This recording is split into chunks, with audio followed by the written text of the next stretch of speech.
Good morning, good afternoon, and good evening, sir. I'm Ralph Matthew Mambray and i-explain ako akong solution sa Set A encapsulation titled CSU Library Borrowing Account. Task requirements, ang task requirements kay create a class named library account with public attributes, this kaning student name or student ID, and the private, which is the borrowed count and the penalty balance. So, muna itong ibuhat dire. First, nagbuhat tag class nga library account. Sunod na nagkuha nito sa atong constructor or init method. Nasusulod sa atong constructor is ang public attributes, which is ang student name o ang student ID. Sunod na po din tayo private attributes, which is ang borrowed count o ang penalty balance. So, gibot nga na kunig ganing double underscore para mahimo siyang private. Meaning, dili pwede ma-access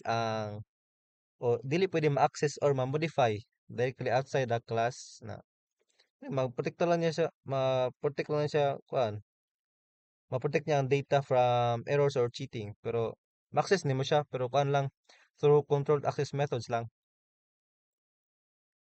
Sunod, gamit ang property decorator, kaning duha, line 17 o line 12. So, ang gamit aning property decorator is, mabasa lang nimo siya. ah,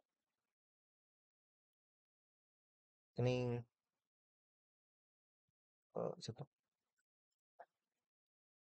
Basta, gigamit na ko niyang property decorator para mabasa ni mga kuan ang borrowed count o ang penalty balance, pero read only lang siya. So pwede lang nimo siya ma-view pero dili nimo mo siya mahilabtan o unsa ba. Sunod, nagbuhat ng tagkuan dayon method. First method is ang borrow book. So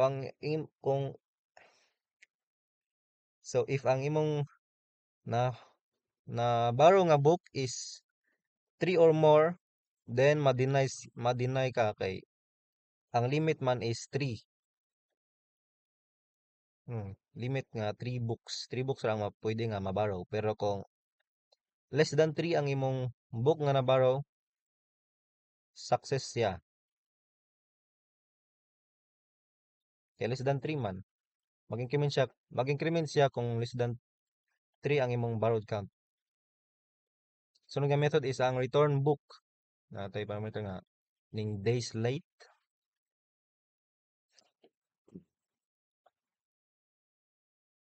So kung ang imong borrowed count daw is less than or equals to 0, mag-print siya no books to return kay wala may kuan less than 0 man imong kuan imong nahulman nga libro. So wala na kay ma-return nga libro. So, pero kung naa kay nahulman nga libro at hay 3, mamainusan na siya 1. Kung magkuan ka pag return nimo mamainusan na siya 1 na sunod kung if days late daw is greater than 0 na siya penalty. So ang formula is kuan ang days late times 10. So like, for example kaning na late niyo kuan 2 days late ta raw imong kuan pag return sa libro 2. So days late kay 2. So 2 times 10 is 20. So kanang 20 mo na lang imong kuan penalty. Nani, late return penalty added. Na naboy tay method nga kuan pay penalty.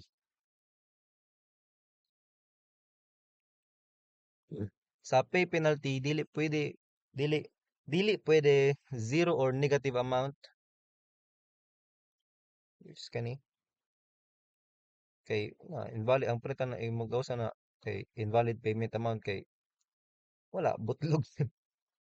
So na mo ka sa mo ning kuan mag-deduct siya sa imong penalty.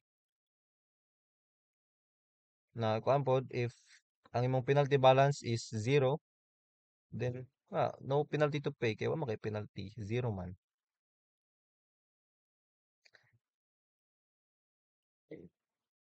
Na if sobra pud ang imong payment mahimong zero lang ang penalty, dili siya mahimong ginito so safe gyapon ang data nimo. Print then payment successful. Na diri last na to nga method is ang show status. Ang kuan lang ani is mag-show lang siya sa kuan account status. Na yung diri nga libre account status, student name, student ID, borrowed books o ang penalty balance. Diri sa pinakalasan mo na atong kuan sample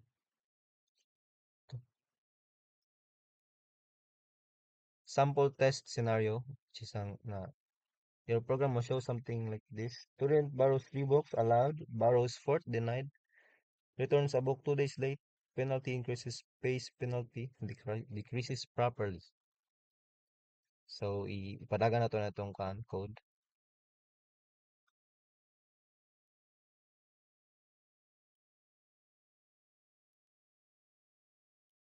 So, first,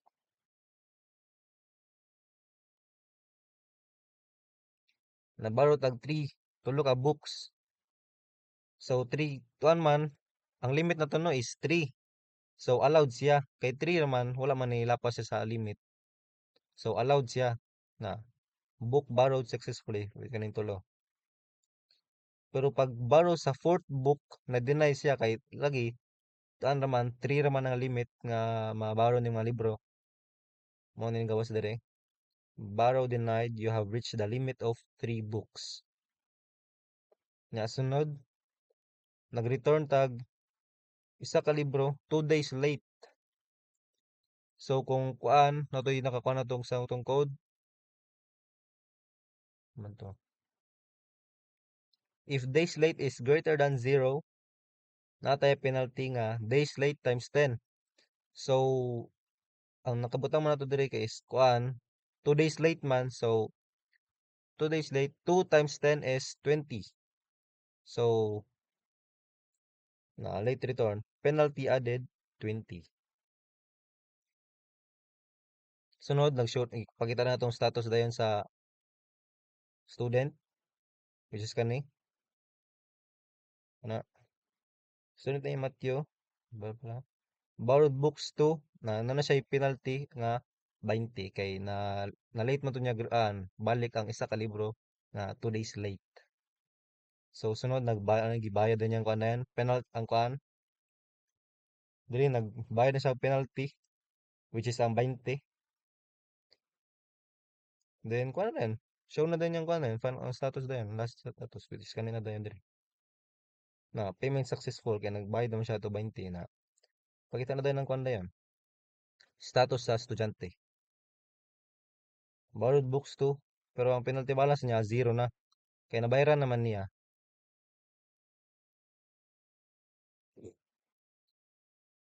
So,